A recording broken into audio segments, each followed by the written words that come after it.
Hello les amis, je vous retrouve pour une nouvelle vidéo sur le football français et la Ligue 1 et je vais vous présenter tous les résultats des matchs de la 34e journée du championnat de France de football de Ligue 1 saison 2025-2026. Alors je vais revenir sur les scores des rencontres avec les infos et les buteurs. On verra le classement final de la Ligue 1 après la 34e journée, le classement final également des meilleurs buteurs, celui des meilleurs passeurs.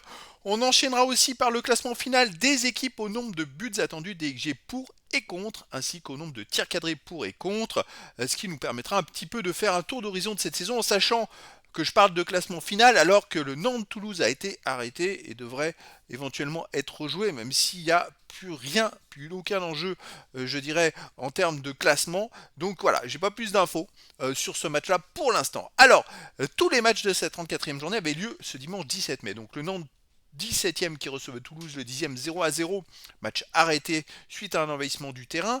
Ensuite, Lorient 9e a perdu contre Le Havre le 14e, 2-0, des buts pour Le Havre, marqués par Faye 33e contre son camp et Soumaré 62e minute. Brest 12e a fait match nul contre Angers le 13e, un but partout. Ouverture du score d'El Castillo 55e pour Brest et égalisation Sbaïs 60e pour Angers. Lille 3e a perdu à domicile contre Auxerre le 15e 2-0. Défaite sans conséquence pour les Lillois, on va le voir plus loin, mais belle victoire pour les Auxerrois grâce à deux buts de Sinayoko, 32e et 92e minute. Auxerre qui se maintient définitivement en Ligue 1. Nice 16e a fait match nul contre Metz le 18e, 0-0 et Nice est donc barragiste pour la relégation.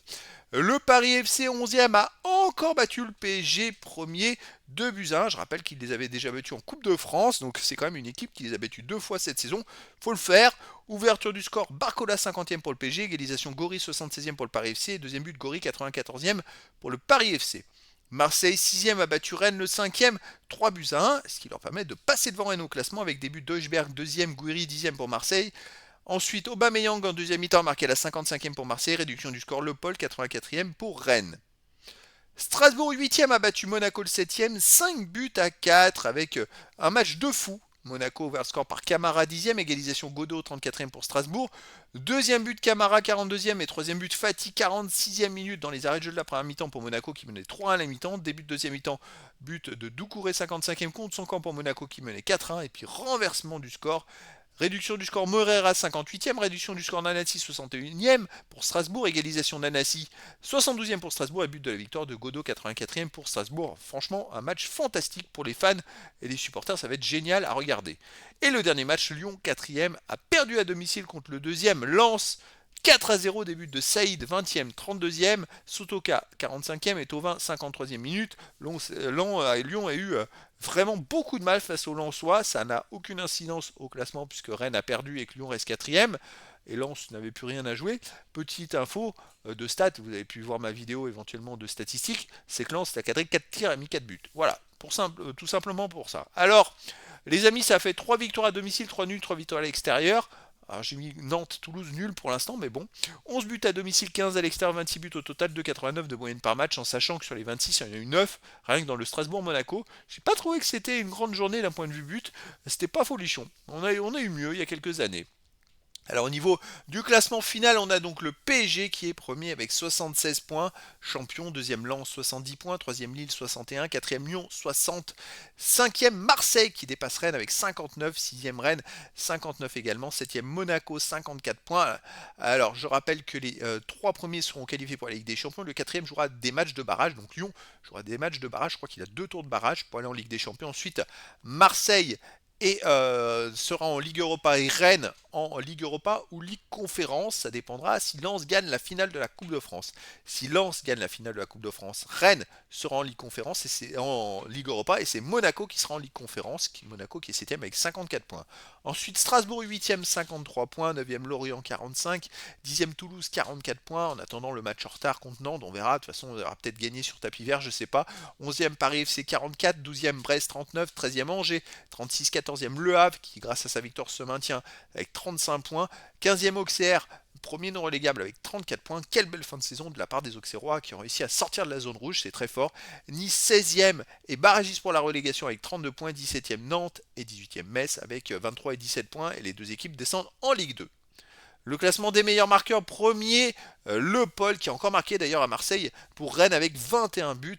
Waouh, chapeau bas, alors qu'il n'est même pas sélectionné en équipe de France, même pas testé, rien du tout.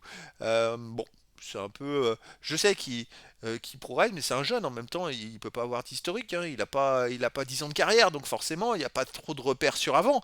Mais voilà, ça fait quand même plusieurs saisons que moi je le suis. Depuis la nationale, et il a gravi les échelons très très vite en 3 ans, et en national 1 il avait joué une demi-saison, il était meilleur buteur à ce moment-là. C'est un joueur qui est jeune et qui continue de progresser, donc bah voilà, je pensais pas qu'il s'adapterait aussi bien, aussi vite au haut niveau. Bravo à lui, franchement, belle performance en tout cas, et c'est plus que mérité pour lui. Deuxième ex-aequo, Panicelli de Strasbourg et Greenwood de Marseille avec 16 buts. Quatrième, Balogun de Monaco, 13 buts. Cinquième, Edouard et Saïd de Lens, ainsi que Sinayoko d'Auxerre et Sulke de Lyon. Sinayoko d'Auxerre avec 12 buts. Et ensuite, huitième, Sulke de Lyon, Barcola du PSG, Tolisso de Lyon, Tovin de Lens et Fati de Monaco avec 11 buts. À noter Tovin et Tolisso qui ne sont pas en équipe de France et qui ont fait une saison fantastique pour des milieux de terrain. L'équipe de France avec que 5 milieux de terrain, et puis les autres c'est des attaquants. Bon, c'est un peu étonnant d'avoir si peu de milieux de terrain en équipe de France dans un mondial qui va se jouer sur des terrains où il va faire très très très très chaud. Donc il va falloir gérer les effectifs, et en mettant trop d'attaquants, c'est pas génial quoi. Moi je préfère avoir des milieux de terrain qui savent jouer et milieu et attaquant et qui font du box to box comme Tovin et Tolisso, plutôt que et d'enlever un ou deux attaquants en trop. Au moins ils sont adaptables, Tolisso et Tovin ils peuvent jouer, Tolisso peut même reculer, donc voilà, c'est ma petite remarque. Allez, le classement des meilleurs passeurs, premier Thomasson de Lens, 10 passes décisives, deuxième ex-aequo Ajorc de Brest, Udol de Lens, Kouassi de Lorient, Hendrik de Lyon et Greenwood de Marseille avec 7 passes décisives. Le classement des XG, des buts attendus en attaque. Le premier, c'est le PSG avec 66,57 XG, juste devant Lens, qui a 65,21. Troisième, Marseille, 60,46. Quatrième, Monaco, 56,54. Cinquième, Rennes, 52,57. Et en défense, le PSG est premier avec 30,29. Deuxième, Lille, 37,33. Troisième, Toulouse, 41,31. Quatrième, Lens, 42,22. Et cinquième, Lorient, 42-91. Après, c'est très serré, que c'est le PSG qui est loin devant, même si sur les deux derniers matchs, surtout le dernier match là, ils ont pris un peu le bouillon hein, d'un point de vue XG, et ça a un peu cassé, je dirais, leur bonne stat où ils étaient vraiment loin devant tout le monde. Ils avaient un tiers de mieux que les autres, hein, il y a 2 ou 3 matchs. Hein. Donc voilà, c'est à souligner. Le classement des tirs cadrés pour et contre. Le premier, c'est le PSG, 224 tirs cadrés. Deuxième, Marseille, 195. Troisième, Lens, 189. Quatrième, Rennes, 169. Cinquième, Strasbourg, 159. Avec Lyon, 159. Et contre, le PSG est premier avec 110 tirs cadrés encaissés. Deuxième, Lille, 113. C'est très serré, le PSG. Ils en ont pris beaucoup hein, sur les derniers matchs, j'ai l'impression. Avant, ils avaient beaucoup d'écart avec les autres. Là, c'est vrai que ça s'est beaucoup resserré.